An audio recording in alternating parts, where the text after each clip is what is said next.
Hello and welcome back to Rock Talk with Dr. Cropper. Today we are going to be covering one of my very favorite topics, Led Zeppelin's 1975 North American tour and subsequent 5 nights at Earls Court Arena in London. Part of why it's my favorite, I think, is because 1975 was my introduction to live Led Zeppelin. I stumbled across the version of Dazed and Confused from uh, the fourth night at Earls Court on YouTube when I was in, I want to say, grade 11, and that got me hooked on live Zeppelin. So 75 has always had a special place in my heart. It takes a fair bit of heat amongst fans. It's not always thought of as one of their better live years, and I can explain some of that in a minute. But I think it's pretty good, and I think you may as well if you follow my advice and check out the right shows. So the tour started January the 18th in Minneapolis after warm-up shows on the 11th and 12th in Rotterdam and Brussels, and it wrapped up on March 27th in Los Angeles, and then they played May 17th, 18th, 23rd, 24th, and 25th at Earls Court Arena in London. So they came into this tour off of by far the longest layoff between performances of their career to that point. Prior to this, the longest they had gone without playing was about 5 months from the end of September 1970 to the beginning of March 1971. But this time around, at the end of their 1973 North American tour, at the end of July 73, after pretty well incessant touring since they formed in August of 1968, they took a long break, during which time they formed their own record label, Swan Song Records, as well as recorded their sixth album, Physical Graffiti, which of course was a double album and may actually be my favorite Led Zeppelin album. So both of those ventures kept them busy during the layoff. It was also during this time that John Paul Jones was offered the position of head choir master at Westminster Abbey in London, and he seriously considered leaving Zeppelin to take that job, partially because he wanted more time with his family, which touring as the biggest band in the world takes you away from a fair bit. And he also had a fair bit of classical background, with his father having been a concert pianist, which is actually how he ended up being a bassist, so that he could play weddings and the like with his dad. But he also learned piano through that. One other notable event that happened during the layoff was Robert Plant's vocal surgery. He had injured his voice in 1971, and it had slowly deteriorated from there.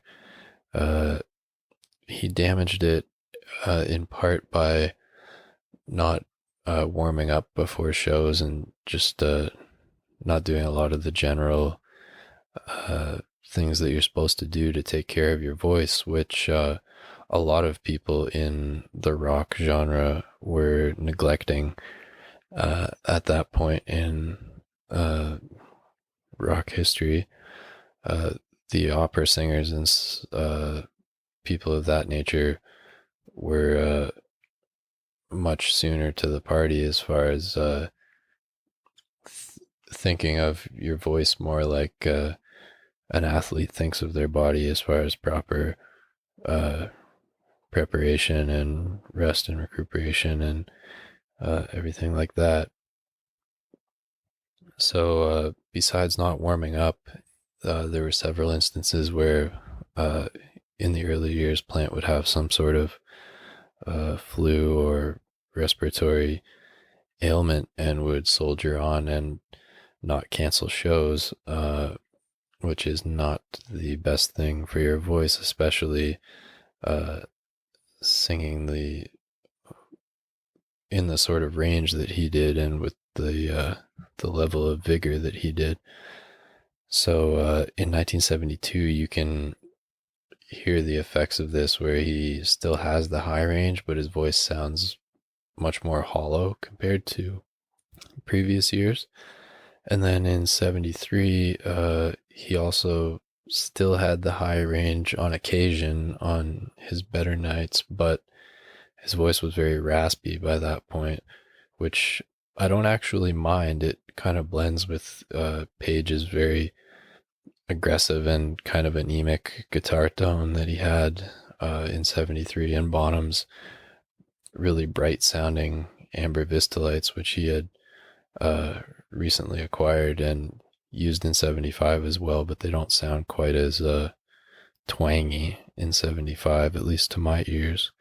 I don't know if maybe the between him figuring out how to tune them better or the sound techs figuring out how to mic and mix them better, but I like the sound of them better in 75. Anyhow, that's a bit of a tangent. So Plant had developed nodes on his vocal cords by the end of the 1973 tour, which forced him to have surgery in the interim between that tour and this 75 one. And while it fixed the raspiness and the cracking, it also permanently altered the tone of his voice, which is unfortunate because, I mean, he still sounded good and he's a very picturesque singer, which helped him transition into a new phase of his voice. But Prime Plant was one of the best voices we've ever had the privilege of hearing, and it's a shame that it was so short-lived. So anyhow, with all of that background information covered, we arrive at the tour. Now, I quickly want to touch on the visuals of the tour because they really took it a step further than they had before in that regard for this time around, which was their 10th tour of North America. North America, especially at that point, was sort of the breadbasket of the world as far as live music, with it being very populous, and they're fairly well off with lots of fans who had the kind of disposable income to be able to attend shows fervently. And also, perhaps most importantly, they had plenty of venues that were suited to large-scale concerts. In the UK at that point, you had soccer stadiums, but hockey and basketball weren't really big there. So unless you were someone who was able to play a really big festival or something like that, there was a big gap between a venue like Royal Albert Hall that holds 5,000 people and playing to a festival that might be 100,000 or whatever. There weren't really those 15 to 20,000 seat venues that North America had in basically every major and semi-major city because of hockey and basketball being a big thing over here. So the band were very much aware of all of that and really went out of their way to pull out all the stops when they were playing in North America. This tour was the first tour by anybody to feature lasers, which were a very new technology at the time, I guess. They would use them even more extensively the next time around in 1977. But yeah, this 75 tour made Led Zeppelin the first band to use lasers on stage. Paul McCartney actually commented on it after attending I believe the third night at Earls Court, and somebody asked him about the show, and he mentioned the laser, and he said he thought to himself, "How brave is that Robert Plant? He's standing right in front of this thing that could saw him clean in half." But anyway, so that was a big step up visually. The stage on this tour also featured pretty large light bulbs adorning the perimeter of the stage, which added to the visual experience of attending one of these shows. Furthermore, they also had a large sort of sign on the backdrop of the stage that would light up with Led Zeppelin in caps lock before the encore. So that would have been quite something for people who were there. And then the Earls Court shows also featured a video screen because the arena was equipped with that, which was pretty novel for the time. This was the first tour of Zeppelin's that utilized a drum riser, making it easier for everybody to see Bonham, who was always a very entertaining drummer visually. It's a bit funny because economy of movement is typically a mark of a really good drummer, and he definitely had that, but he also had the ability to over exaggerate certain movements to I guess just make it more interesting for the crowd,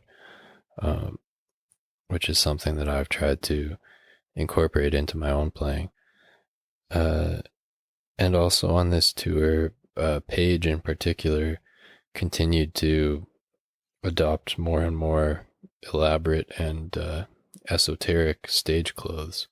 At first, he would, and indeed all of them would, wear funky stuff that was in keeping with the times, late 60s, early 70s, but wasn't necessarily so out there that it was unmistakable that they were the performer. Like, you wouldn't see somebody in the audience or on the street wearing that. But starting in 73 and then for sure by 75, as Page unveiled his Black Dragon suit, he in particular began to wear really out there and visually spectacular stuff that clearly differentiated performer from audience member. So the release of Physical Graffiti should have happened before the tour started, but various delays having to do with the album artwork and that sort of thing caused it to be released in between the first and second leg of the tour. So that didn't affect the band from incorporating several songs from it right from the get-go, but the fans on the first leg of the tour would be hearing them for the first time at the show, which is bold on the band's part, you might say, although by this point they were pretty well at the top of the world musically, but must have been cool for the crowd. So the typical set list by after they had finished kind of tinkering with it by the start of February through to the end was Rock and Roll, transitioning into Sick Again, which is the first Physical Graffiti song in the set, then Over the Hills and Far Away, then In My Time of Dying, another Physical Graffiti song, then The Song Remains the Same, transitioning into the Rain song, just like they do at the start of the Houses of the Holy album, then Kashmir, another Physical Graffiti song, then No Quarter, then Trampled Underfoot, another new one, then Moby Dick, then Dazed and Confused, followed by Stairway to Heaven. This was also the first tour that they used Stairway as the pre-encore closer. And then for the encore, most shows it was Whole Lot of Love, an abbreviated version that became longer as the tour went on, with them really expanding the theremin midsection and then transitioning into Black Dog. Depending on the night, they would also sometimes throw in either Heartbreaker or Communication Breakdown. But before the set list became sort of settled like that at the beginning of the tour, they also played the Wanton song from Physical Graffiti, which I'm not sure why they abandoned after the first couple of weeks of the tour, because I think it sounded really good. They also played When the Levee Breaks at the beginning of the tour for even fewer shows than the Wanton song. And that's the only time that they ever played When the Levee Breaks, which is unfortunate because I think it sounded pretty good live. Perhaps Page didn't feel like doing 2 songs on slide, which Levee and In My Time of Dying both are. I'm not sure. And the first part of the tour also had How Many More Times instead of Dazed and Confused. The reason for that is Page broke one of his fingers in a train door in London a few weeks before the start of the tour, which forced him to adopt a 3-finger fretting technique, which precluded him from playing Dazed and Confused, as well as Since I've Been Loving You. So both of those were cut at the beginning, and then Since I've Been Loving You never really got added back in, apart from a few special occasions, because I'm assuming because of Plant's voice, which I will get to in a second. And then for the Earls Court shows in London, they added Tangerine in an electric arrangement, in contrast to the acoustic ways they had done it in 1972, and as well as an acoustic set of Going to California, That's the Way, and Bron-Y-Aur Stomp. So, or Bron-Y-Aur Stomp, I should say. So for the Earls Court shows, they inserted those 4 in between No Quarter and Trampled Underfoot. If you listened to the last episode, you will have noticed that the Grateful Dead's Europe 72 tour featured a lot of, or a decent amount of variety in the set list from night to night, and that was very much part of the Dead's modus operandi for their whole career, but not so much for Zeppelin. They would have a much more static set list from night to night for the duration of whatever tour they were on, preferring to focus almost entirely on the improvisation within the songs that were in the set list. Now the thing is, the Grateful Dead did that too,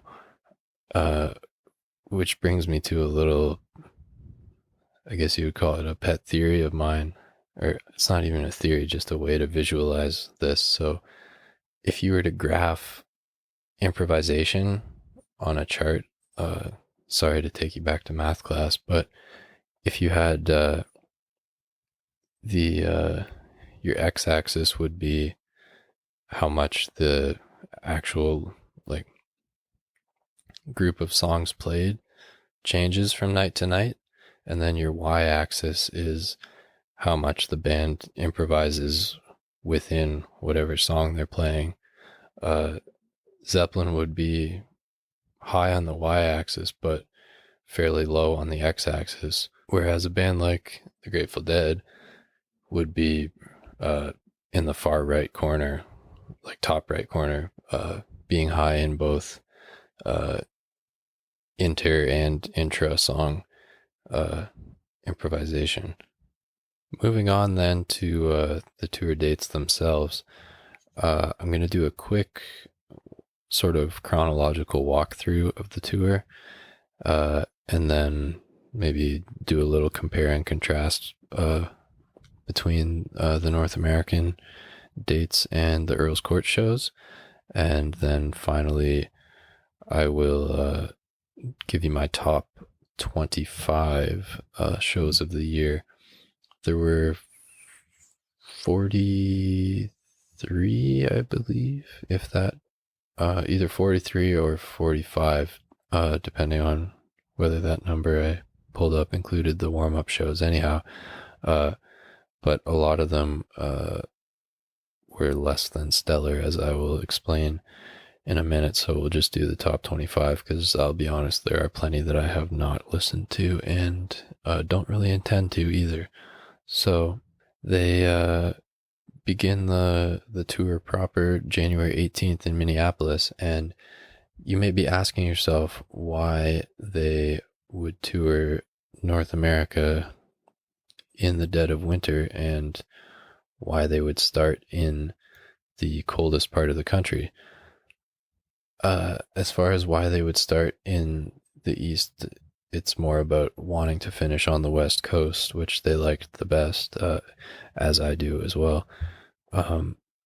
But yeah, I'm not entirely sure why they decided to tour in the winter. I know the Rolling Stones toured North America in the summer of 75, and they didn't want to tour at the same time as the Stones after what happened in 1972, when their tours overlapped and the Stones took the lion's share of the media coverage, despite Zeppelin putting on a show that most nights was twice as long, and they felt at least was musically superior. But I'm not sure which of them booked their 75 tours first. Anyhow, Zeppelin were touring a very cold part of the continent in January, and Plant caught the flu. It must have happened between the Minneapolis show and the first Chicago show 2 nights later, because a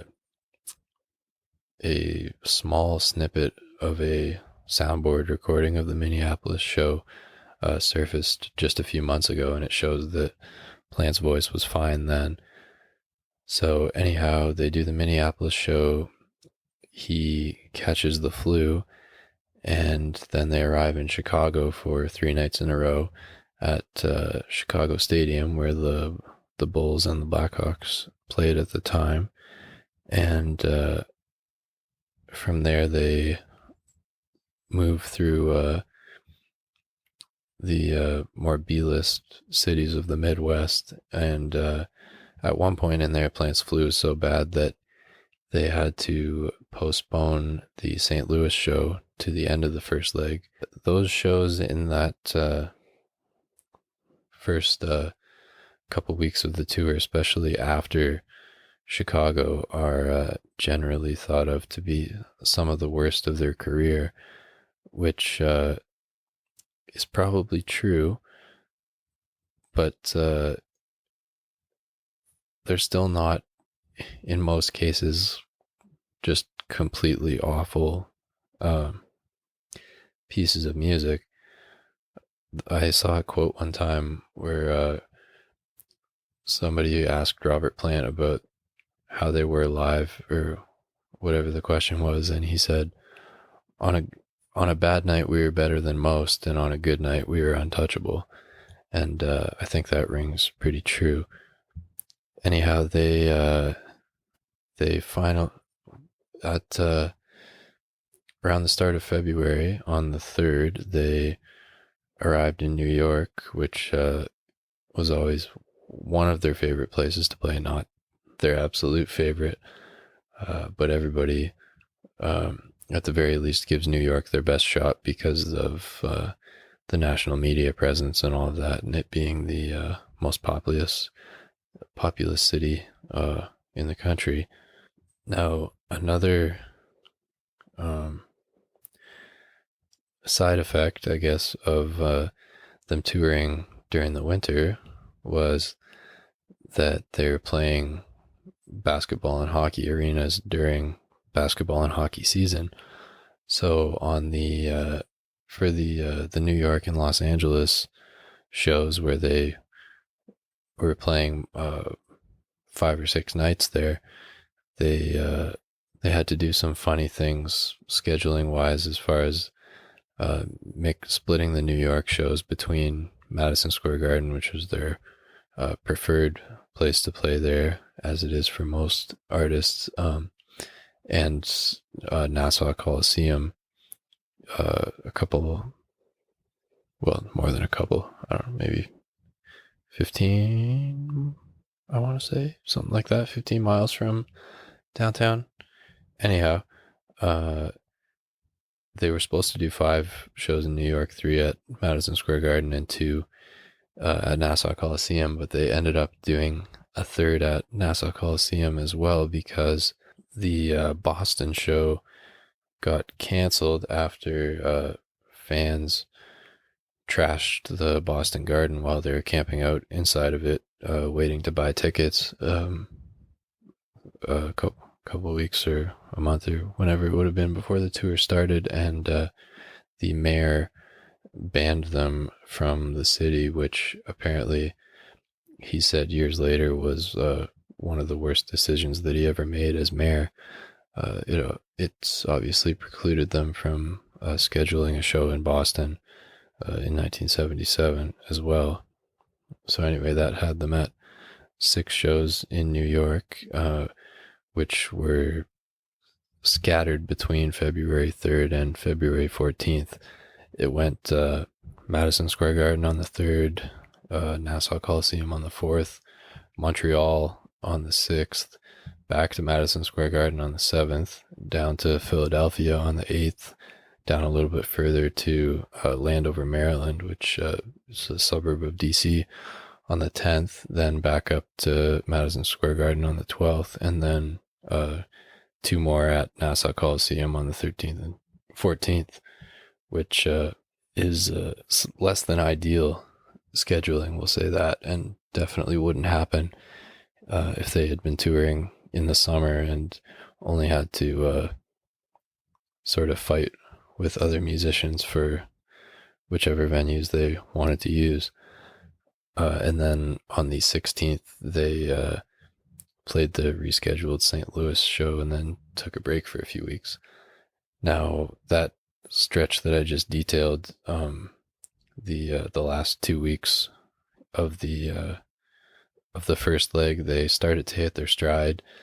Dazed and Confused re-entered the set list in for that February 3rd show, the first one in New York,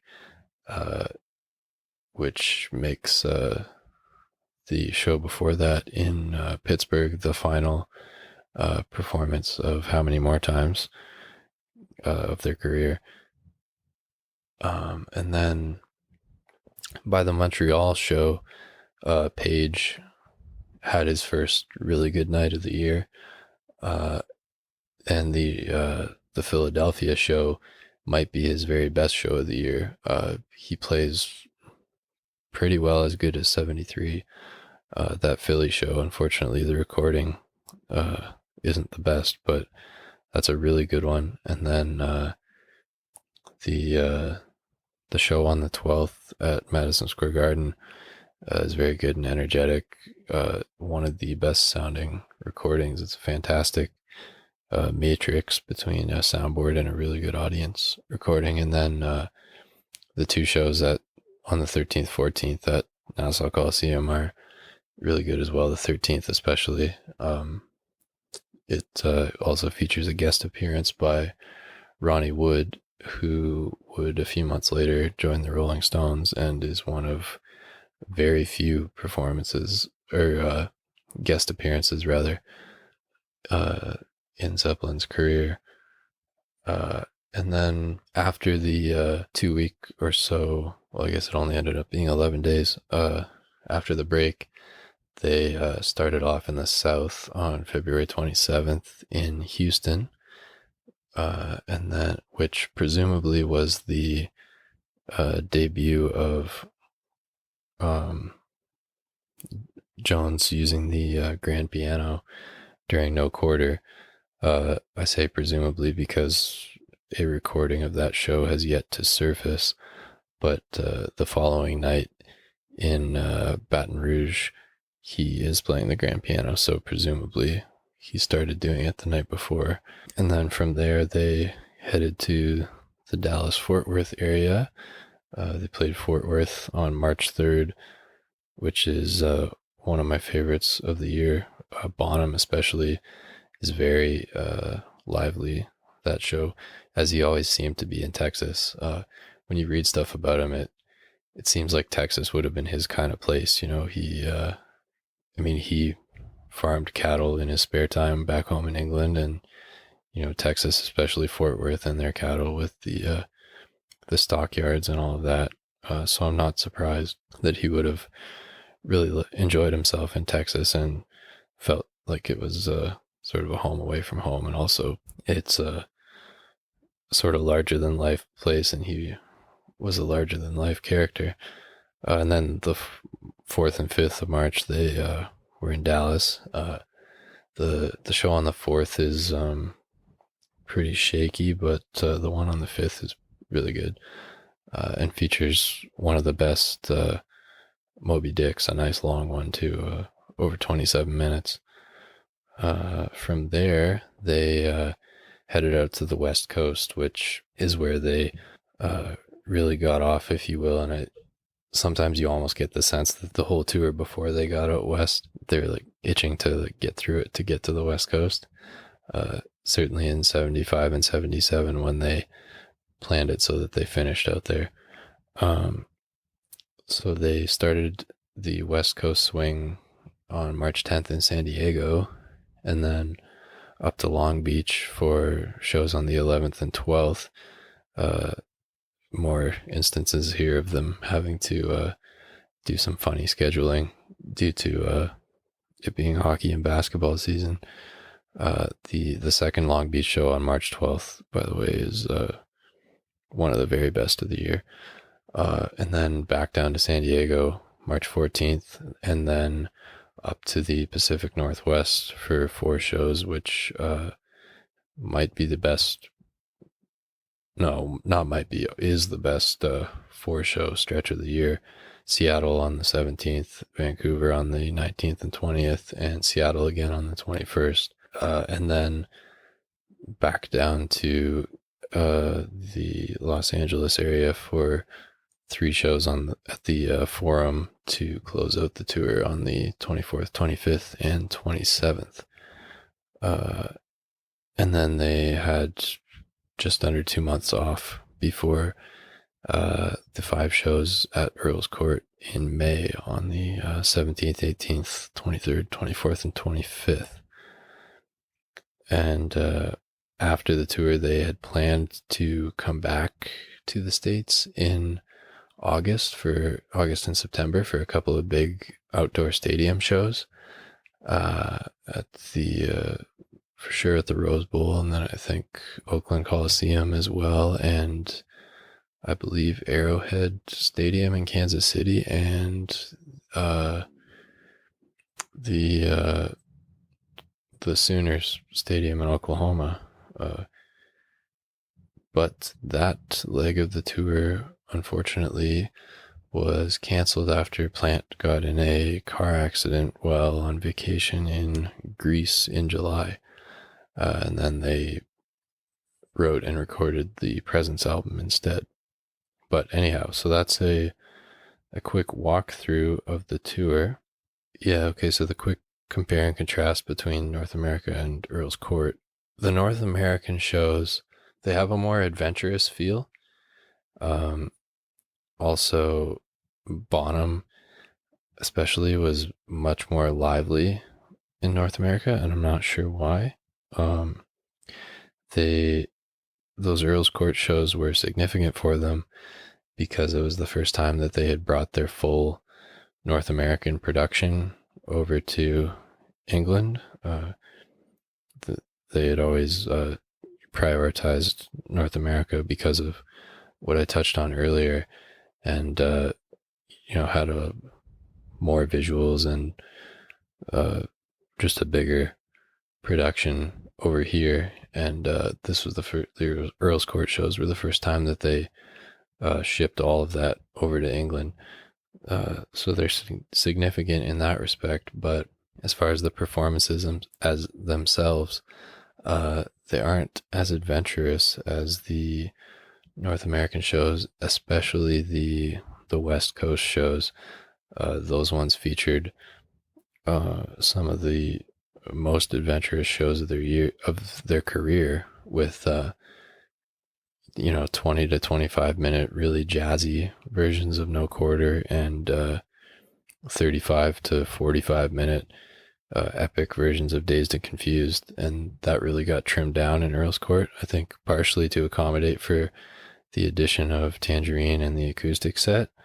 But it's a shame because they lose a bit of the fun and variety that the West Coast shows especially had, at least for me.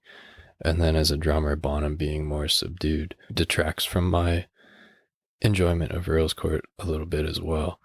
But they're definitely still worth looking into.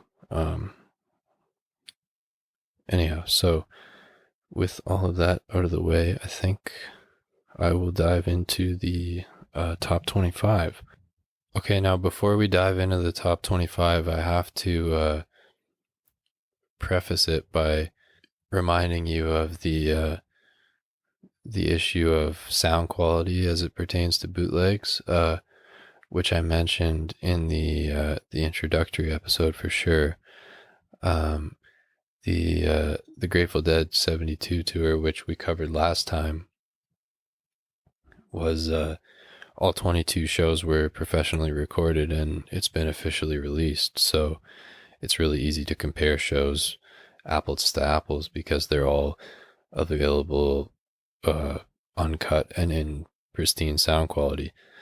That is not the case with pretty much any other tour. However, the 1975 tour is actually probably the best in that respect, as far as Zeppelin tours are concerned, because there are a lot of soundboards in circulation for 75. Now, when I say soundboard, that means somebody plugged a recording device into the mixing board, and what you're hearing is a direct copy of whatever was being fed through the speakers at the venue.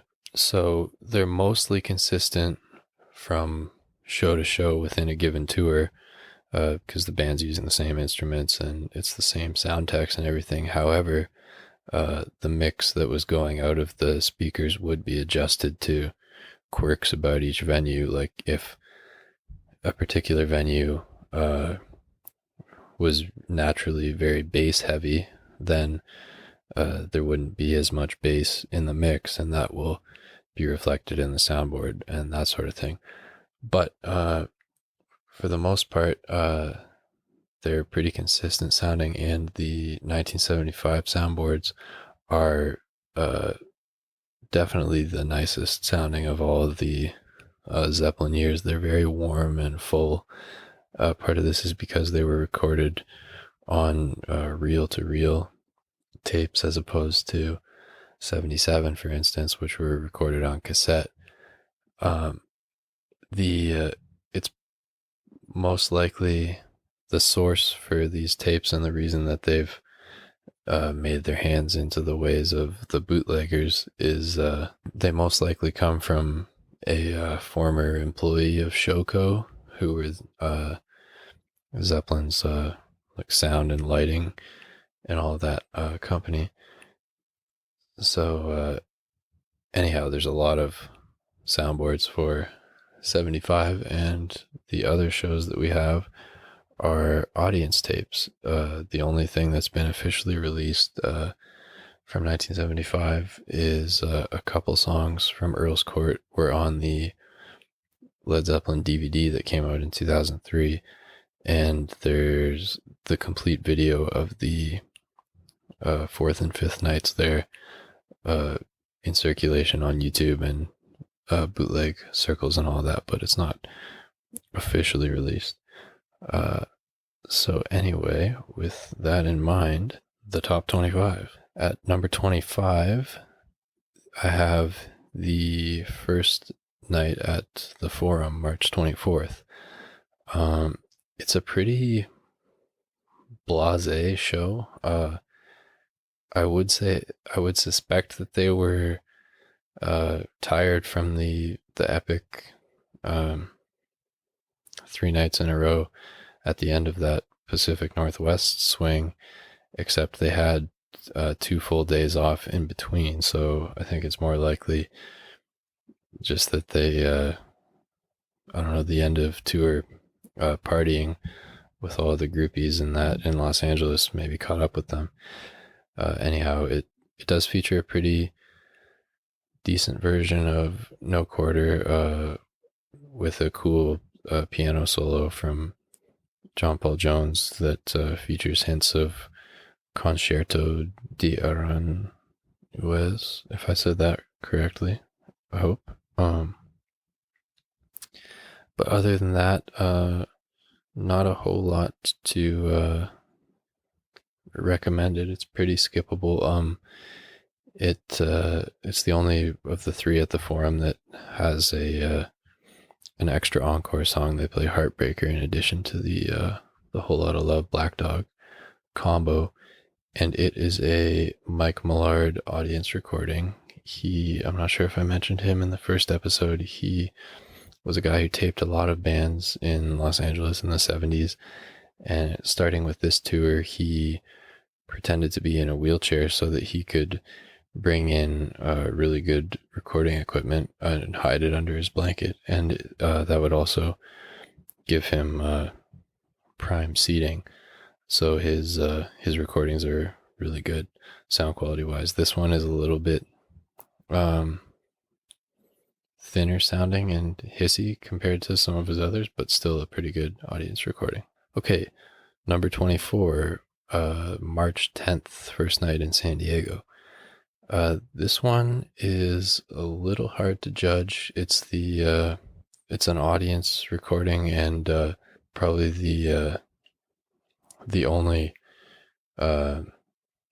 show of the second leg other than the Houston one where there's no recording at all, for which sound quality is a bit of a barrier. All the rest of the second leg is either soundboards or really good audience recordings. Anyway, so it's a bit more energetic than the March 24th show. That's why I have it number 24. Number 23, the March 11th first night in Long Beach. This one is available as both a Millard recording and a soundboard, and I believe a Matrix as well. It has a good Moby Dick. Bonham's pretty lively for this show, but it kind of, I don't know if the fact that I'm always looking forward to the next night when I'm listening to it affects my opinion of it. Probably does to a certain extent, but it's a pretty middle of the pack show. Number 22, I have the February 16th show in St. Louis, which was rescheduled from a few weeks prior due to Plant's flu. It's not as good as the last 3 New York shows that preceded it. I think maybe they were ready for the break or sort of expended all of their energy impressing in New York. But it still has some good moments. It has a really good In My Time of Dying, a really good No Quarter, and in Heartbreaker during the encores, they do a little bit of Jimmy Reed's Shame, Shame, Shame, which is cool. Number 21, March 14th, the second night in San Diego. This show is not quite as good as some of the titans that surround it, but definitely has some cool moments. It has a good In My Time of Dying as well, and a fantastic no quarter, the longest of 75, the only one that crosses the 30-minute mark, and I think it ranks fifth longest of their career, only topped by a couple from June of 77. If I'm remembering correctly, it has a pretty good Stairway to Heaven solo as well. So anyway, kind of similar to the ones before it as far as mostly being a middle of the road show, but it has better peaks than the one before it, so it lands there. Number 20, I have the last night in Chicago, January 22nd. This is the only show from January I put in here, which is likely subject to change if the complete soundboard, okay, let's be hopeful, when the complete soundboard of the Minneapolis show surfaces, since it shows that Plant did not have the flu yet, so his voice sounded pretty good, at least in the clips that have been leaked, and presumably was good the rest of the show. So I'm guessing the Minneapolis one will rank higher than this once it finally comes out. But the last night in Chicago is pretty good, and despite Plant's vocal issues, Page plays pretty decent in spite of the broken finger, and it's partly where I have it on the list because of set list variety, since it's easily the best of the shows we have recordings of at this point that have that January set list with When the Levee, it doesn't have When the Levee Breaks. They dropped it even before this show, but it has the Wanton song and How Many More Times. So that's that. Number 19, I have the fourth night at Earls Court, May 24th. I anticipate this being a controversial pick because a lot of people hold this show in very high regard, and I did at first as well. It's the one that I mentioned earlier in this episode, that the Dazed and Confused from this show is the first live Zeppelin that I ever stumbled across, and I still really like the Dazed and Confused from this show. The problem with this show is that they start off extremely sluggish for the first at least half, I might even say 2/3 of the show. It's not really until Trampled Underfoot that they hit their stride. Now, when they do, it's a good stride. It's a very good Trampled Underfoot, a long and pretty good Moby Dick, like 29 minutes.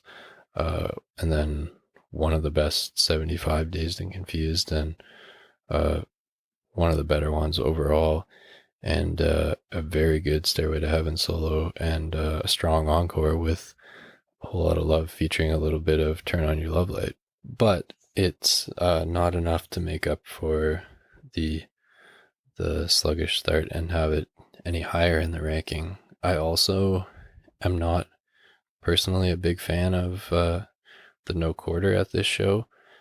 A lot of people rank it as one of their favorite, if not their favorite version of no quarter, and I just don't understand that, to be honest with you.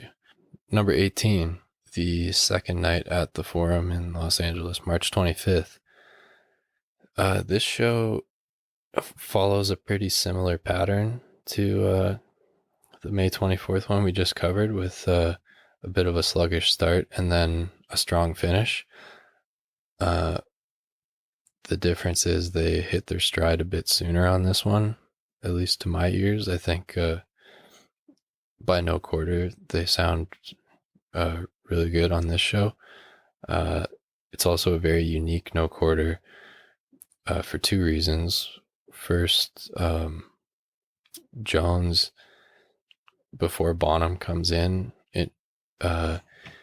he, like, coming out of his piano solo, he sort of teases just about every groove that he's played for the piano drum duel that starts the jam in the middle of the song. He teases just about every groove he's used for the past month before finally settling on one. So it's cool for that reason. And then he also switches back to the electric piano partway through the jam, which he did not do very often. He did it at one of the New York 77 shows, which I'll mention when we do the 77 episode. And I think those might be the only 2 times. I'll have to double check that. This March 25th show also has a very good Dazed and Confused. It's the 4th longest of all time, coming in at about 39.5 minutes.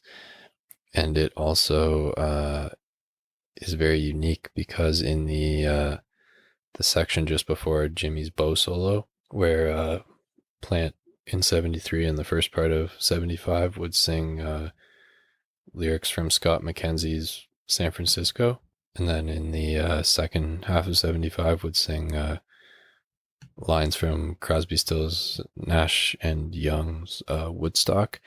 In this show he sings lyrics from Spanish Harlem instead, which fits pretty well and sounds really cool. So this show is notable for that. Number 17, I have February 6th in Montreal. It's possible this one should be higher. I'll be honest, I listened to it in its entirety for the first time this year, and that was a few months and a lot of concerts ago. I don't remember a ton of the details, but it's a very good night for Page, and it could be higher, but I feel confident with where I have it. Number 16, I have the February 28th show in Baton Rouge at LSU's basketball stadium, or arena, I should say. It's right across the street from Tiger Stadium, where the football team plays. I've been down there. It's a really cool campus with the willows and magnolias and swamps and everything. It sometimes you go to a place and it doesn't look the way you expected the place to look. When you get there, it's like, okay, this is exactly what I thought Louisiana would look like. So anyway, that perhaps inspired them to play a good show. Bonham is playing very well on this night, as he usually did in the South.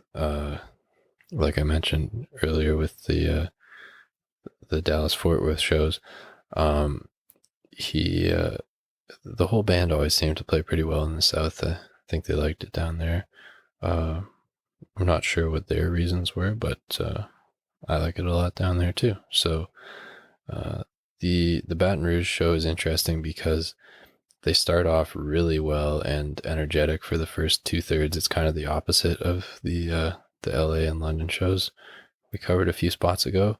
The first 2/3 are phenomenal, and then after Moby Dick, Dazed, Stairway, and the Encores, Page is a bit of a train wreck, especially the Black Dog solo. Most fans believe Jack Daniels to be the cause of this.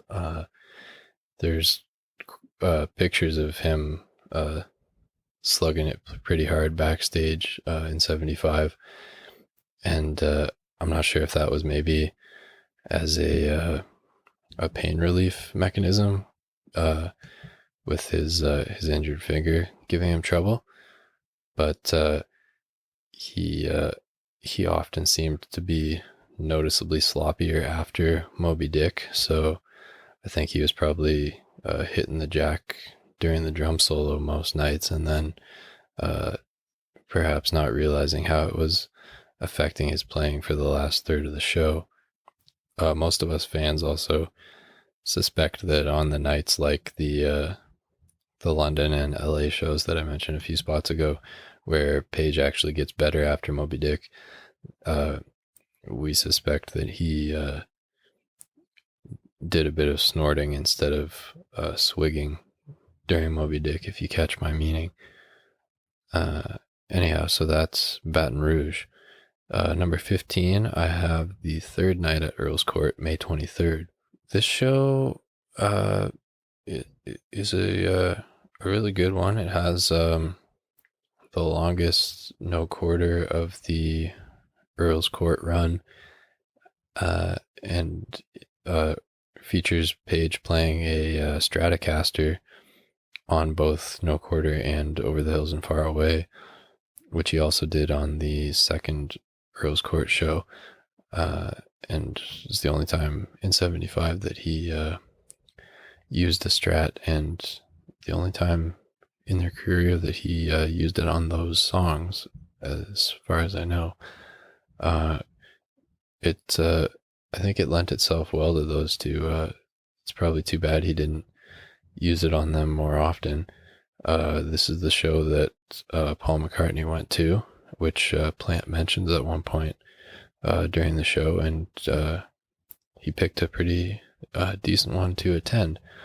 I could probably have this one a little higher, but I'm a little less familiar with it than the ones I have ahead of it. I have listened to it multiple times, but it's a so-so audience recording that's a little tougher to get into and discern the details. It also has a very long but kind of plodding Kashmir. The Baton Rouge show, by the way, is a really good soundboard. Anyway, so that's that show. Number 14, I have February 14th, the last night in New York at Nassau Coliseum.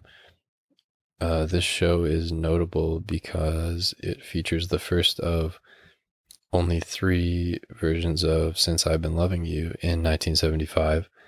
The other 2 were the Last Night in Seattle and the Last Night in Los Angeles. Those 3 cities were their favorite places to play in the States, in most people's estimation. LA would probably be their favorite, and Seattle second, and then New York third, but they still liked it. No matter how you feel about it, it's still the most populous city, and the center for sort of the national media. So everybody always wants to play well there, and I think that that media presence, you can hear a difference between the New York shows and the LA shows, for instance. On pretty well all their tours, the New York shows tend to feel a little bit more focused, maybe. I don't want to say business-like, but more like they're like really trying to put on a technically sound performance to impress the critics, and then the Los Angeles shows, by contrast, are just a wild party where they're still playing well and tight, but showboating a little extra, maybe for the California groupies, and just having fun in the sun. Anyway, so it has the first of the 3 75 Since I've Been Loving Yous, and they play it pretty well considering they haven't played it for a year and a half.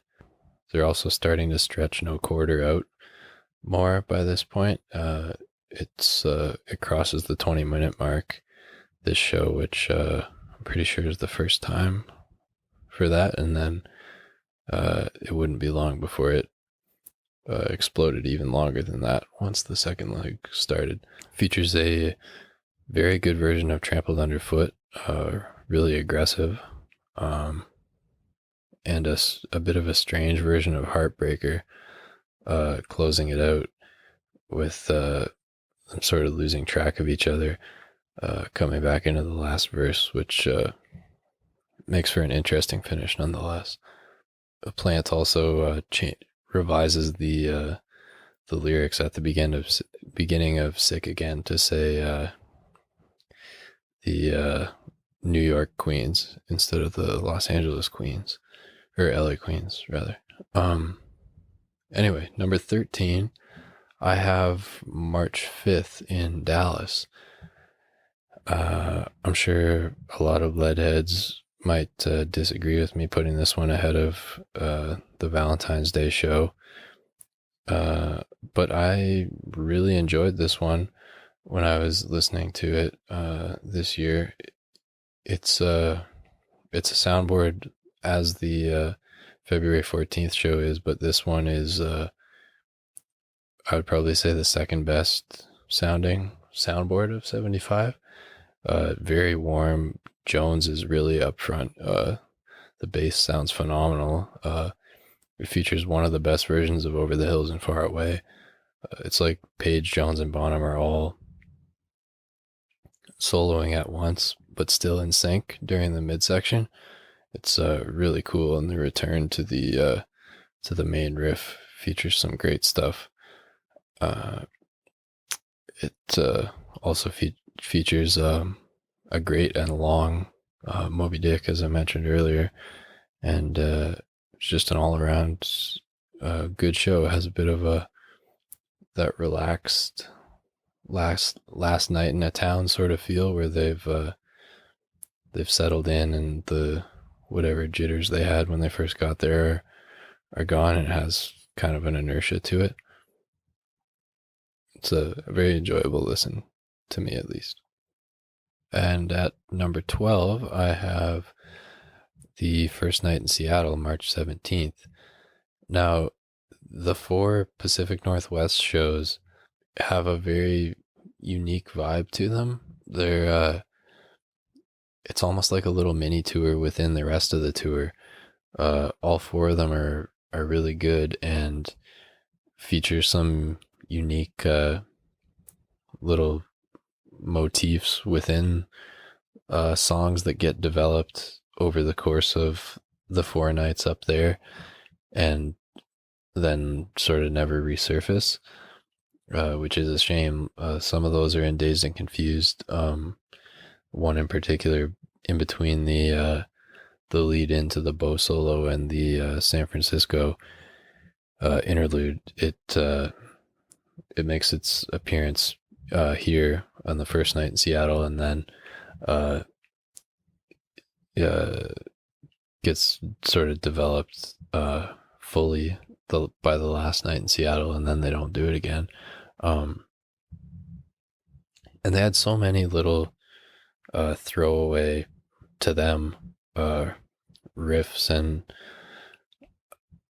motifs that to them it was like a spur of the moment thing that they play once and never do again, and to another band it could have been the highlight of their whole career. This Seattle show also features the first of the really jazzy versions of No Quarter, which are another sort of calling card of these 4 Pacific Northwest shows. If you go on YouTube actually and search like No Quarter Groove, and you find the one that has a picture of Bonham sort of with a sullen look on his face, wearing a Shoko t-shirt, it's from this show, and it starts at the end of Jones's piano solo, and you hear it's about a 3-minute segment with just Jones and Bonham, one of the longer 2-piece sections of the jam, and it's really good. It's not quite as good as some of the subsequent versions once Page comes in, but the piano drum bit is really good this show. It also has a fantastic solo on Jimmy's part during Stairway to Heaven. Number 11, I have the last of the 3 nights at Madison Square Garden and the first of the 3 final nights in New York, February 12th. This show is probably the best sound quality of the year. It's a phenomenal matrix between a really good audience recording and a soundboard. So it sounds about as close to an official release as you're ever going to get a bootleg to sound. Plant is not at his best this show, but the other 3 are really tearing it up, especially Bonham. It has a couple flaws, like Plant singing the second and third verses of the song remains the same out of order, and some sticky fingered soloing from Page as he recovered from the broken finger, but it also has some really good highlights. It has a awesome version of Over the Hills and Far Away, one of the longer ones in a really, really good midsection. It also has a pretty cool no quarter, a fantastic cashmere. No quarter at this point in the tour was interesting because Jones hadn't switched to the grand piano for the midsection of the song yet. But they had sort of, you could tell they were reaching the limits of how far they could evolve it with him staying on the electric piano. So it's they're basically like longer 73 versions, which is okay and still nice, but Page wasn't quite soloing at the level that he was in 73. So I think it was a really good move for Jones to add in the grand piano for the second leg. This show also has a good Dazed and Confused, but the highlight of it for me is the final encore of Heartbreaker, which features some of Bonham's best fills of their entire career. Just really aggressive and fast during almost every break, during the initial verses and at the end of the song. So that gives this one a boost over a couple of the ones behind it, for me at least. And now we arrive at the top 10. At number 10, I have the Fort Worth show on March 3rd. This is a relatively recently surfaced soundboard. It only came out, I want to say 3, maybe 4 years ago. And before that, there had been no recording of it. And it was, I would say, a revelation when it came out. It might be if not the most energetic show of the year. It's definitely in the top 5 in that regard. Bonham especially is just raring to go from the start. Over the Hills and Far Away is thunderous, with he and Page sort of going at it in the midsection. In My Time of Dying has some cool fills from Bonham. The Song Remains the Same is one of the best versions of the year. Bonham's bass drum is very active on it, playing the most sort of aggressive version of the pattern that you can do, I guess, playing it more true to the studio version. And I love the way he explodes after the kind of stop start section towards the end of the song between the second and third verse. I'm not sure what to call it, but I think the diehards will know what I mean. Has a very good cashmere, a good no quarter with Bonham again, lively, and Page has a pretty good solo in it. Moby Dick is really good, as it usually is on a night when Bonham's feeling himself, and it features some some unique patterns that I haven't heard him do on other shows in 75, and a very active bass drum, like in The Song Remains the Same, which was one of the really fast bass drum notes with one foot were a signature of his playing in the early days, especially. But then he kind of got away from that as their career went on, and I'm not sure if that was deliberate or just from not doing it as much. That particular aspect of a drummer's skill set is hard to build up and very easy to lose if you don't do it regularly, because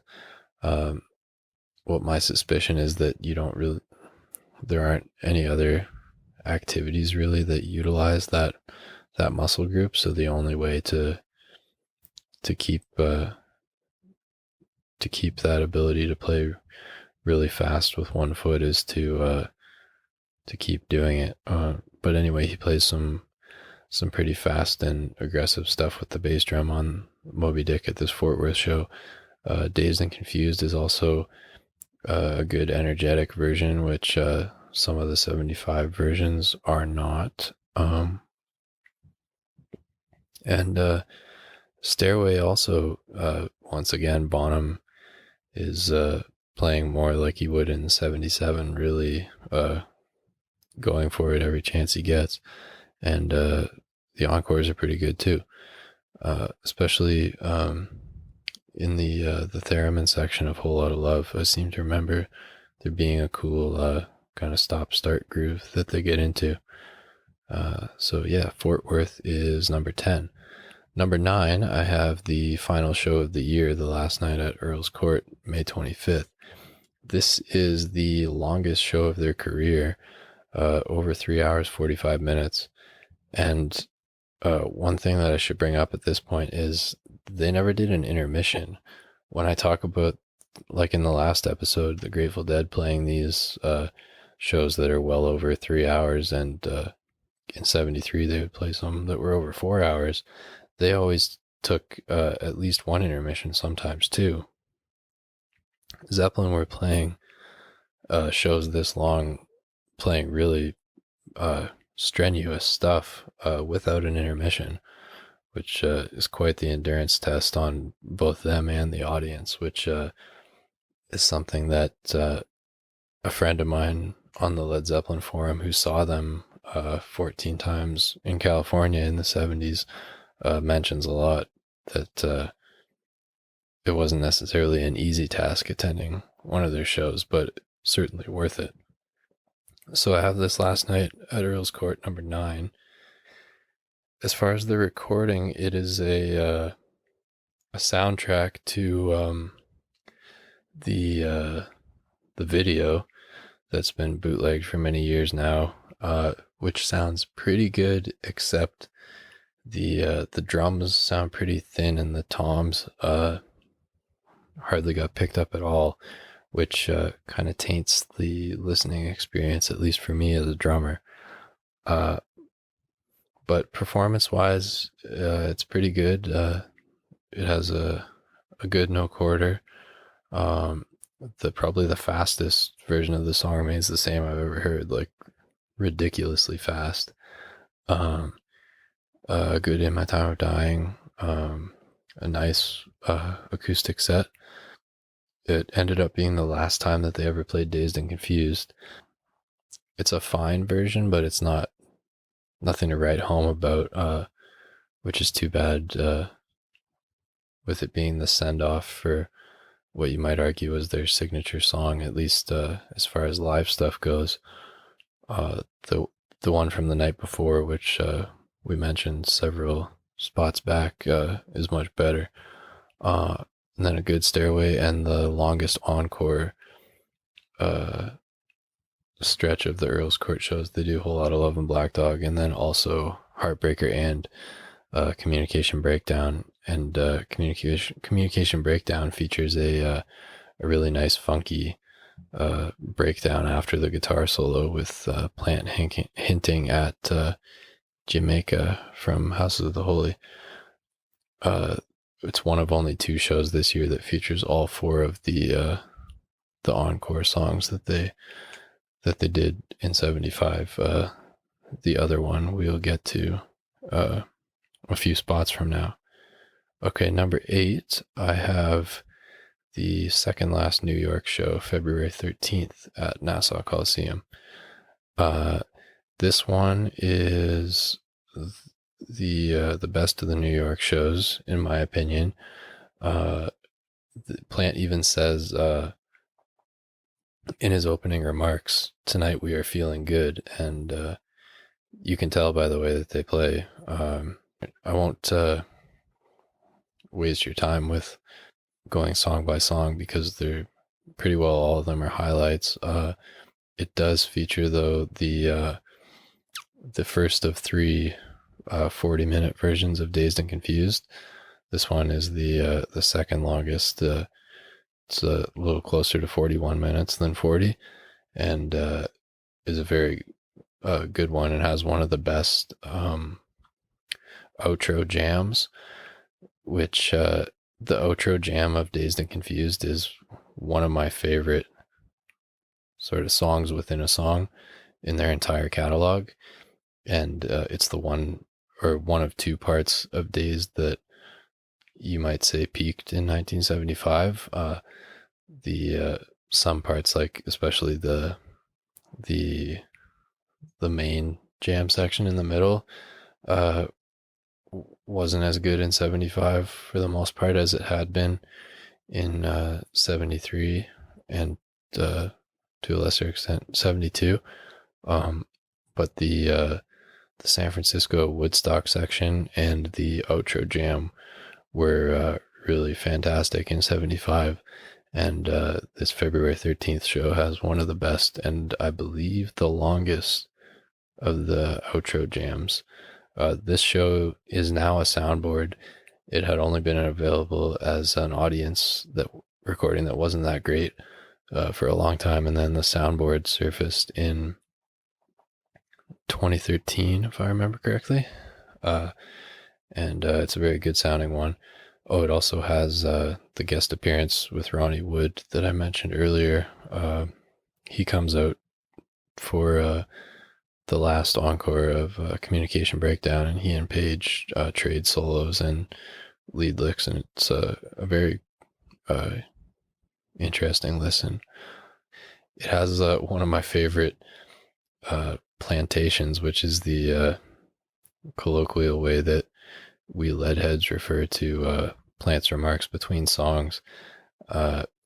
When he's introducing Bonham for Moby Dick, he says, well, that was a thing called trampled underfoot, and now we bring you a man with athlete's foot. It always cracks me up. Oh, I know the other thing I was going to say. On the old audience recording, during Page's bow solo and Dazed and Confused, you could hear a guy walking by selling binoculars, which little things like that are always kind of fun, at least for me when I'm listening, because it helps you to transport yourself back to the '70s, especially as somebody who never lived through them, to remind yourself, like, oh yeah, there wouldn't be massive HD screens at every concert I went to help see if I had cheap seats. Like, I'd have to buy binoculars. Anyhow, number 7, February 8th in Philadelphia. This show is significantly shorter than the other ones in the top 10, but it makes up for it by being Page's, if not best, second best night of the year. He plays with remarkable fluidity that hadn't been seen for sure since '73, and wasn't really seen much since or much after this show either. I'm not sure what got into him, why he played so well in Philly, but I'm glad that he did, because now we have it to enjoy. It's a mediocre audience recording, but you can definitely hear what's going on. It would be really nice if a soundboard of this came out someday, so that's near the top of my wish list for sure. Number 6 is a show that gets a lot of mixed reviews, but I have always had a soft spot for, and that is the last night of the North American tour, March 27th at the Forum in Los Angeles. This show is only a few minutes shorter than that last night at Earls Court, and is separated by less than a minute from but is longer, I think, than the second Seattle show, which is remarkable because they only play 15 songs at this show compared to 17 the last night in Seattle and 20 the last night at Earls Court. So they play for 3 hours 42 minutes and change, while only playing 15 songs, which is a crazy average length per song when you think about it. It might not be quite as energetic as some of the other ones. Plant doesn't sound quite as good as he did a week before, and Page isn't always at his most fluid this show, but what it lacks in the sort of precision, I think it more than makes up for in variety. It has a very unique vibe. It has that last night sort of inertia and magical feeling to it. Plant even says after "In My Time of Dying," which is the longest ever version of it, when they find themselves playing a bit of "You Shook Me" at the end of it, which they would adopt more permanently in '77. Plant says, "I think it might be one of those nights, actually," and you can tell that they were really enjoying themselves and not quite ready to go home yet. And Page especially stretches out just about every song. Any chance he gets, it features the longest ever "Over the Hills and Far Away" at about 8.5 minutes, and I like it a lot. Some people think that Page's solo isn't that good, but I think it is, and he also, I think it's a missed cue on his part coming out of it, but he and Jones recover so quickly from it that they just turn it into a little call and response section between the two of them that is really neat and unique to this show. They follow that with, as I just mentioned, the longest "In My Time of Dying" at 13 minutes.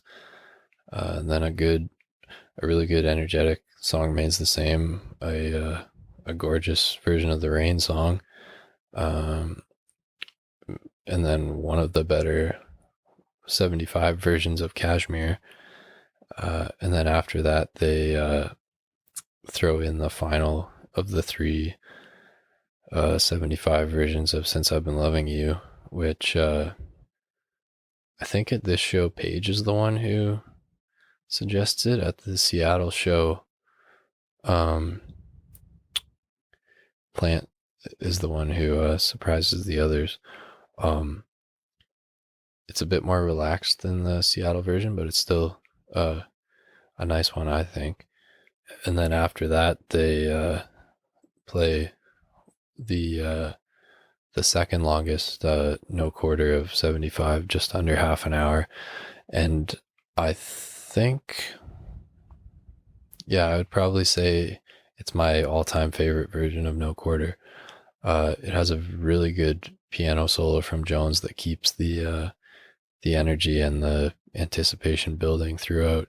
Has some nice oriental sounding chords in it at certain parts, and then I think probably the best Jones Bonham like piano drum segment leading into the jam, and then Page's longest no quarter guitar solo, and one of the better ones in my opinion, not necessarily from a speed and fluidity perspective, although he still gets his good runs in, But I think his phrasing on this one is off the charts. And uh, he also, even though it's the longest one that he ever did on No Quarter, I think he does a better job retaining a sense of plot through the whole thing than I've heard him do on most solos on No Quarter. Uh, it it really feels like it's telling some epic story, and you're on a journey, and the build up towards the motif that is in the guitar solo on the studio version uh, is uh, gives me goosebumps every time, especially with between it and the crowd's reaction to it. It if you're listening to it, it happens just after the 18-minute mark, I believe. Check it out; you won't be disappointed. And then the the outro is very nice as well. Then they follow that with the second longest Trampled Underfoot they ever did, 11 and a half minutes. And one that Page himself singled out as one of the best versions of it. And Plant sings some lines from Gallows Pole during the outro, as he did in some of the shows prior, especially in the Pacific Northwest. But I think this one was the most cohesive sort of blending of it. And then after that, there's a long and pretty good Moby Dick, and then what's probably the most notable aspect of this show, the longest ever version of Dazed and Confused, and the longest version they ever did of any song. It's clocks in at just over 45 minutes. So at 5 minutes longer than the second longest version, the gap between first and second is way bigger than it is for any other song in their catalog. It's not, I won't sit here and tell you it's one of the best versions of Dazed and Confused, but it's not bad, in my opinion. You can tell that Page is pulling absolutely everything out of the hat.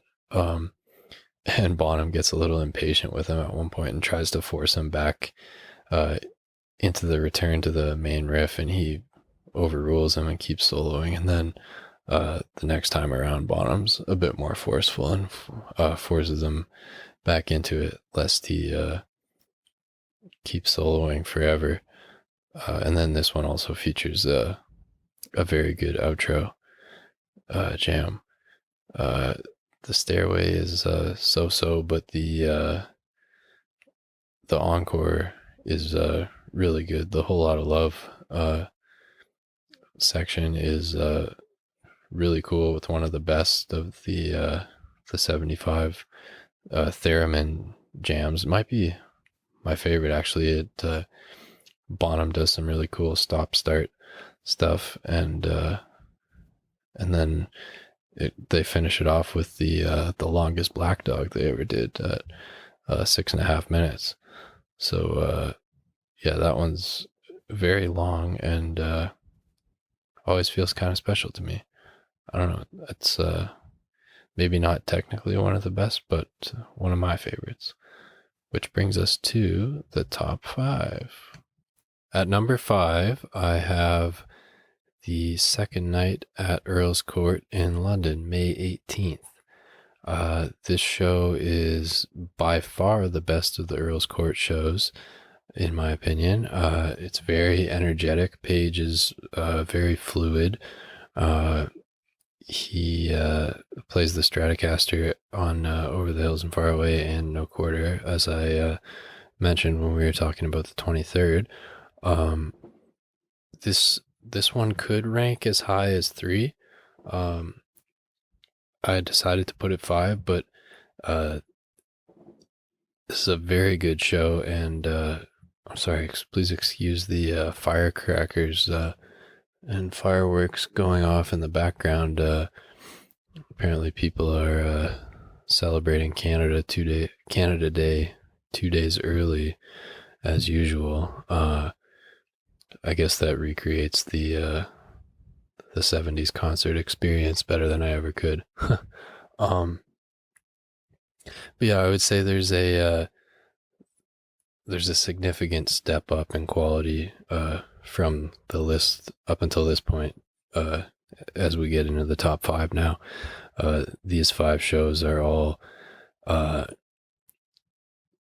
really spectacular and compare well, in my opinion, to the best shows of any other year that you would like to pick. This this May 18th show, Paige solos really well on Over the Hills and Far Away and No Quarter, as well as The Song Remains the Same. It's Dazed and Confused is it's tight and energetic, and there's no real screw ups, but they also don't take any big chances like they did on the West Coast, which I think maybe is why I have it at 5 instead of 3, as you'll see in a second. But yeah, I don't really have any complaints about this show, and it is an audience recording, a pretty decent one. It's nice and atmospheric. The acoustics at Earls Court were quite cavernous and echoey, but I think in the case of this recording, it adds to it and makes it a nice atmospheric recording and a pretty enjoyable listen. I really like the show a lot, and would highly recommend it to any of the 75 doubters out there. And I think it would people would have a much better opinion of the Earls Court shows if this was the show that most of them listened to, but most people only ever hear the 24th and 25th because those are the two that have the video that's been available in bootleg circles and on YouTube for a long time. Anyhow, number 4, March 20th, the second night in Vancouver. It's a very close call between this one and number 3. But yeah, this is a phenomenal show. They play really well, and Plant sounds really good for 75. This show, especially, I would say it's probably his best or second best night of the year. He even teases his old immigrant song, Valhalla Cries, during Whole Lotta Love. This show has the 5th longest version of Dazed and Confused at 38.5 minutes, and it's a very good one. The show has a really cool version of No Quarter. Very nice solo from Paige. He does some really cool stuff, and a lovely piano solo from Jones. This show kind of gets lost in the shuffle, I think, between the night before and the night after, but it definitely deserves its place in the triumvirate. It's fantastic. That March 20th show is a soundboard. I think part of the reason it gets lost in the shuffle is that the soundboard didn't surface until 2012, I believe. And the audience recording that was in circulation before that was not the greatest, and it also did not have No Quarter, Trampled Underfoot, or Moby Dick. It had those 3 songs from the previous night for whatever reason. So I think that contributed to the lack of attention that this show gets, and also the lack of mentions that this version of No Quarter gets in discussions of best ever versions, because it most definitely belongs in that conversation. Right, so number 3, March 19th, the first night in Vancouver. This one edges the second night just slightly. I think it's a little bit more consistent, a little bit tighter. Paige is Well, no, I wouldn't say pages, but he on some songs he's better on the second night. Um, I think you could easily make a stellar live album if you combine these two nights. If they had been multi-tracked, or even if Page is able to work some magic with the master tapes of the soundboard, um, for sure you could make a box set of the Pacific Northwest shows that would be fantastic and better than the song remains the same, I would say. Uh, yeah, this March 19th show is also a soundboard. I would say it's the best sounding soundboard of 75 and maybe the best sounding Zeppelin board out there, period. I don't think I'm being hyperbolic to say it's in the top 5 bootlegs of their entire career from a sound quality perspective. And the performance is equally pristine. Uh, Features a great Over the Hills and Far Away with a really pretty prologue that Page adds to the outro. In My Time of Dying, Plant includes a hilarious ad lib that I won't say on here because we're like to keep it a kid friendly show for the young lead heads and deadheads out there. But if you go listen to it, you'll know what I mean. The song remains the same. After that is well played. I think the one on the 20th is a bit better for The Song Remains the Same. But the version of the Rain song on the 19th is my all-time favorite version of the Rain song. It literally brought me to tears when I was listening to this show 3 months ago. Just yeah, phenomenal rendition of one of my favorite songs of theirs. And then a good Kashmir, and then one of the all-time best versions of No Quarter. It's the shortest of the 4 Pacific Northwest versions. It's only 22 minutes and change, but they cram a lot into that 22 minutes. It's definitely one of the best and most complex versions to that point. Jones's piano solo is really good. Page has some wonderfully spooky theremin howls leading into it. And then the Jones Bonham groove is ridiculously cool. And once Page comes in, it's a really fantastic and entertaining little jazz rock odyssey. And it has a nice climax too, with a little subdued section just before it. And then some good soloing with the wah wah from Page in the outro.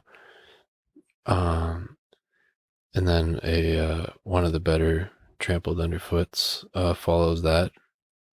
Page hints at Voodoo Child just beforehand, actually, which is cool. And then a short but energetic Moby Dick. And then Dazed and Confused is the 6th longest at 37 and a half minutes. It's interesting. There's only 6 times when it crossed 35 minutes, and those 6 longest versions, 5 of them are in this last basically week of the 75 tour. Both nights in Vancouver, the second night in Seattle, and the second and third night in LA. The only other one is the February 13th Uniondale one that we discussed a little bit ago. And then a very good Stairway to Heaven, as is the one on the 20th, I should have mentioned. And then a very nice Whole Lotta Love Black Dog encore to close out this top 3 show of 75, and it has a very nice vibe to it. The plantations are good. It sounds like it would have been a really nice one to attend. Same with the 20th. Those two are uh, really neck and neck. They're always a very enjoyable pairing to listen to. Okay, number 2 is the second night in Long Beach, March 12th. This show is extremely energetic. Paige, when I mentioned about the Philadelphia show that it was Paige's best or second best night of the tour, this is the other one that's in that conversation. He plays with very good fluidity to a level that was certainly uncommon in 75 because of his finger injury. They have a false start on The Song Remains the Same because of Jimmy's guitar cutting out, and then when they start it back up again, they're extra like fired up to make up for the false start and just blow the doors off the place. Plant dedicates Cashmere to anybody who got divorced that day, which is always funny. And then the no quarter at this show is very unique. You may have noticed, by the way, how I single out no quarter at practically every show. That's because I think 1975 is the best year for no quarter, and I would say no quarter is their second best live song after Dazed and Confused. So yeah, 75 no quarters are one of the best things to talk about in all of the live Led Zeppelin oeuvre. I hope I said that word right.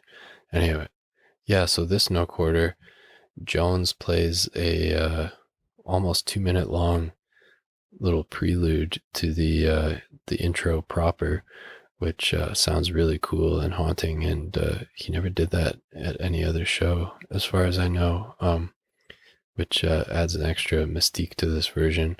And then the rest of it is really good too.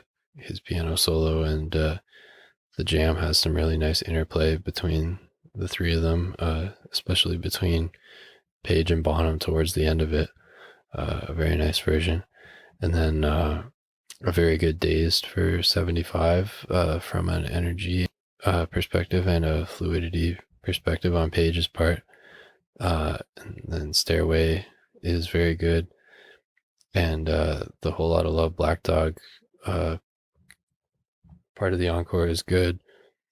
But then they come back out for what is the longest version of Heartbreaker that they ever played, and it is really good. And they end up getting into Muddy Waters' "I'm a Man" in the guitar solo section, and play it really well, and that's cool.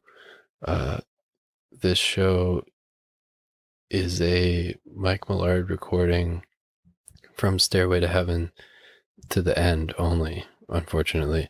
I believe he there's some story about he got delayed getting to the show, or I think that's what it was.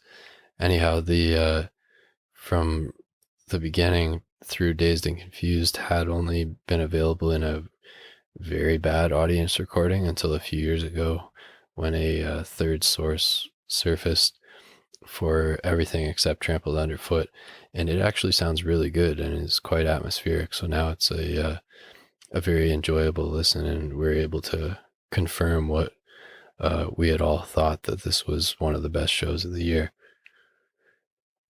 And last but certainly not least, the best show of 1975, in my opinion, and that of many others, is the second night in Seattle on March 21st. This show is now available as a soundboard as of 2017. Before that, it was an okay to good audience recording. But this show has been one of legend for a long time, and rightfully so. It's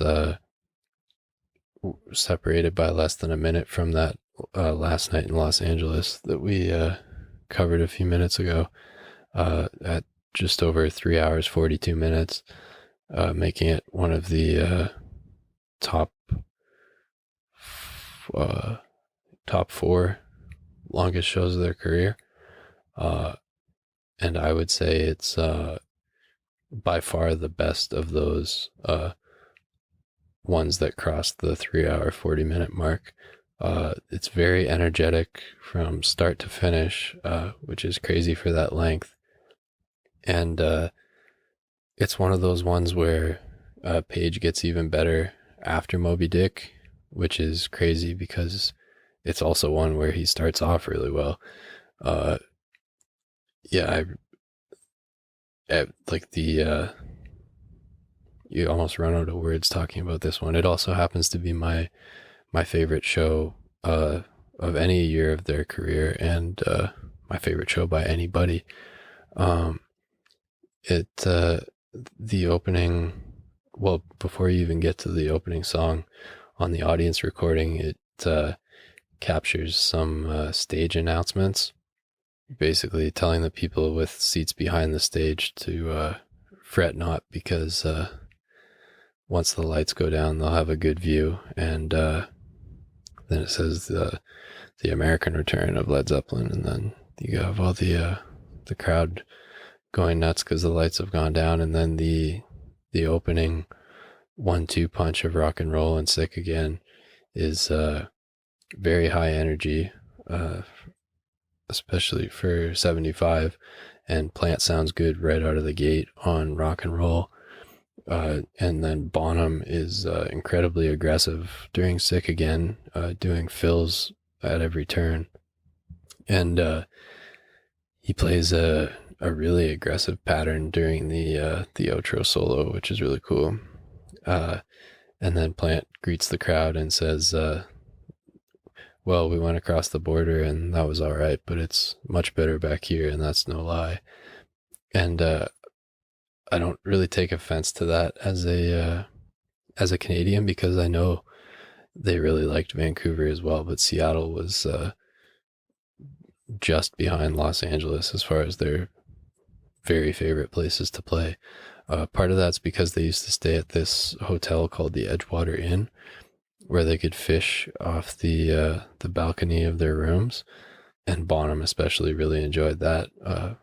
But I've never actually been to Seattle. I went to Vancouver on the way to Whistler skiing when I was really little, but from everything I've seen, I can understand why you would really like playing there. It looks really beautiful and laid back and everything, and I can see why it would be one of their favorite places to play. They follow that with a really good Over the Hills and Far Away. The energy is still high, and then one of my favorite versions of In My Time of Dying, where Plant pulls off some very high notes, especially for 75. I think it's one of his best vocal performances of the year. And then a very fast and energetic Song Remains the Same. Plant ad-libs Seattle, Won't You Listen Now, into a very good version of the Rain song.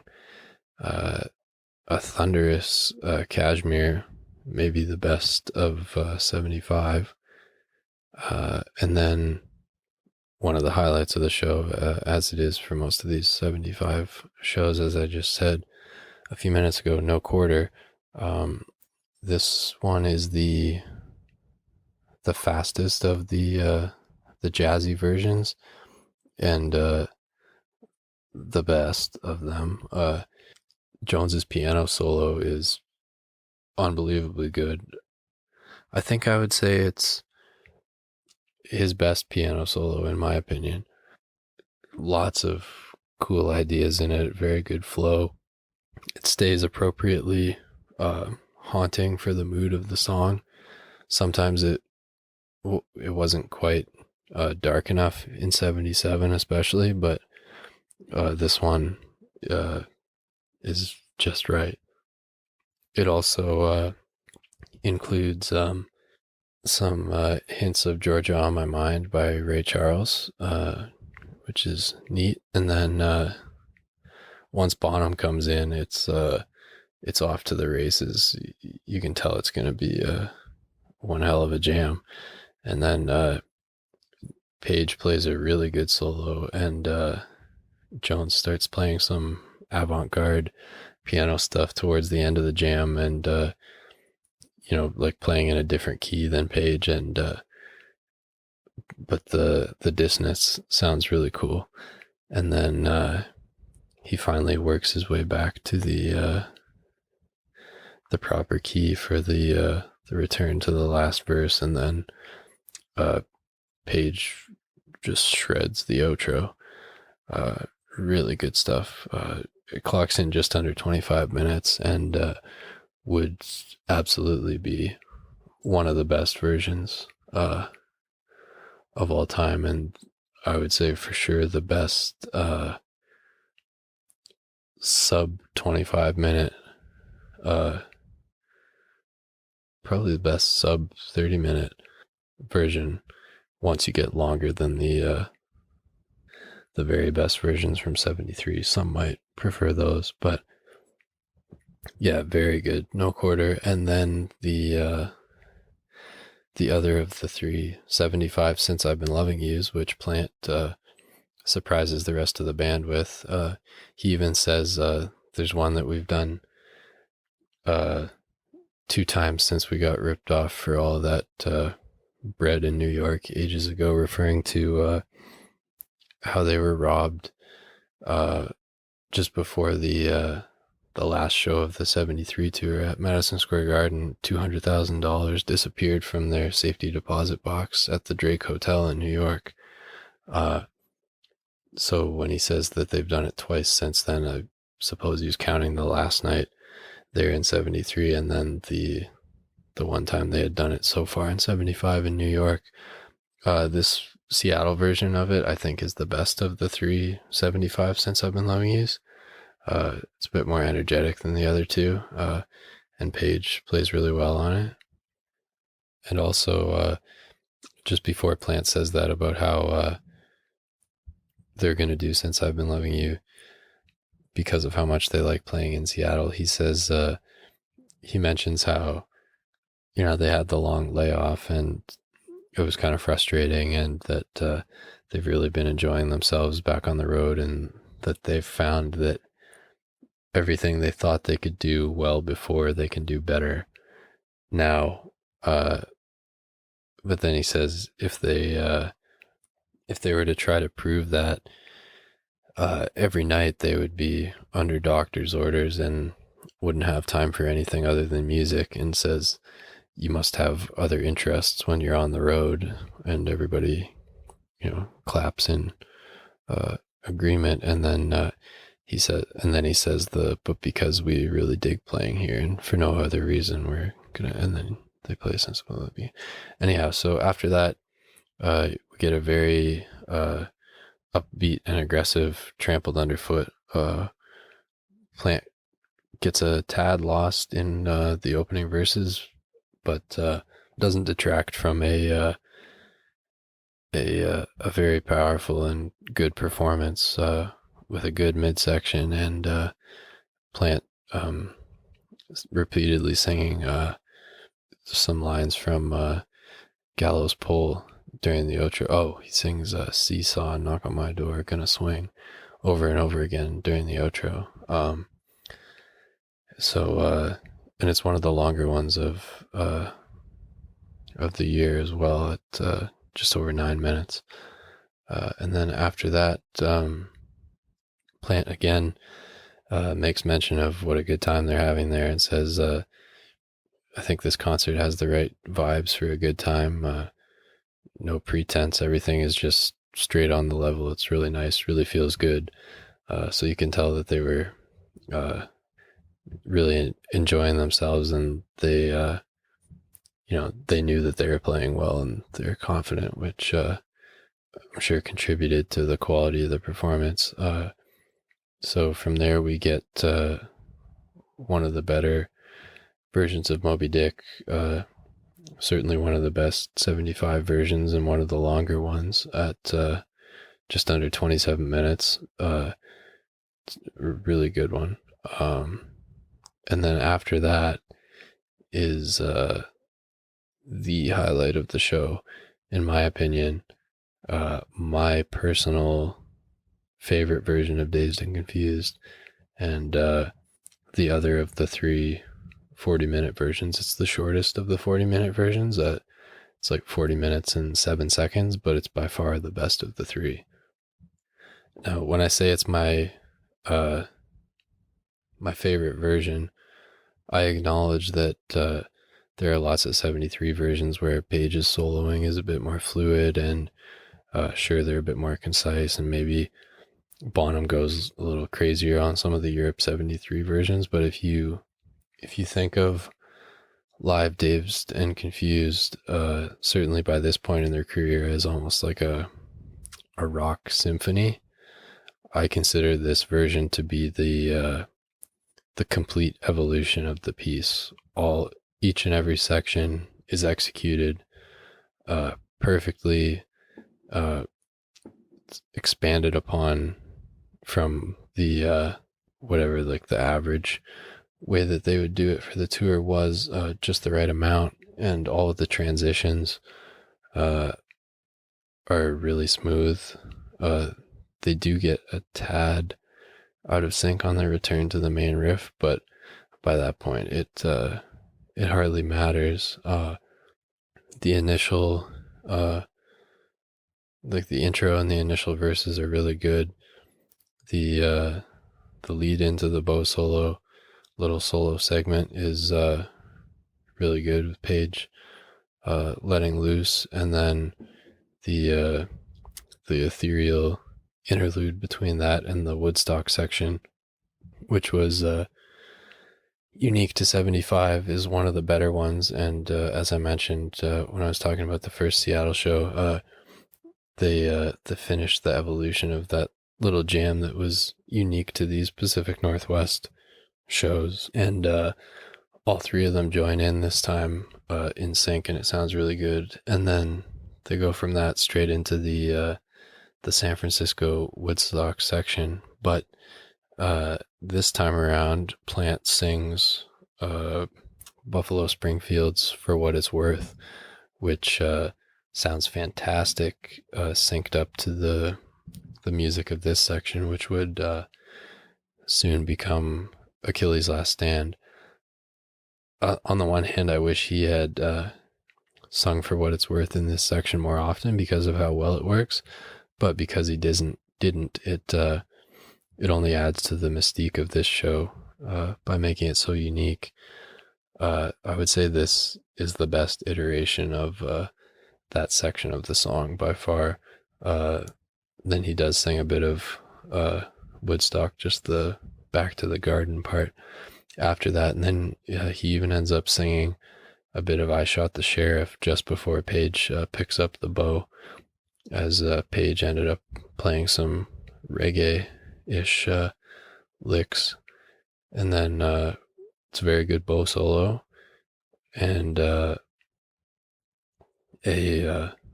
fantastic midsection, at least by 75 standards, I think. Bonham's very lively throughout. Page is soloing really well. Jones is grooving along, and it's one of the longer ones. And it also features one of only 4 instances in 75 where they included the circular funk section, as it's referred to on LedZeppelinReference.com. This is the part after the guitar solo proper, as it appears on the studio version of Dazed. Between that and Page's call and response with Plant, it was one of the best parts of the song in the years prior to 75, but then for some reason they didn't do it most nights in 75, but they did do it on the last night in New York, the last night in Seattle, and the last 2 nights in LA. if you hadn't noticed the pattern already of the last nights in those three places getting a lot of extra treats.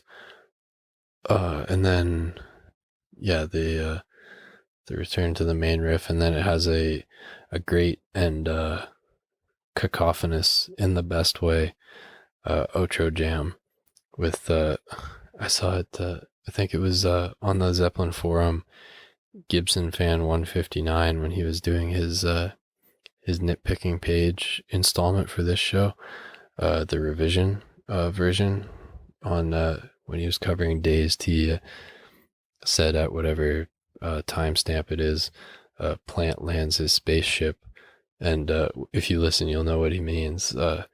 He, during this section of the song, Plant would often sing some lines from "Do What You Like" by Blind Faith, and then other times he would just do random assorted ethereal howls and whatever else he felt accompanied what Page was doing with the wah wah. And yeah, this is one of the better sections of that part of the song. And from there we get the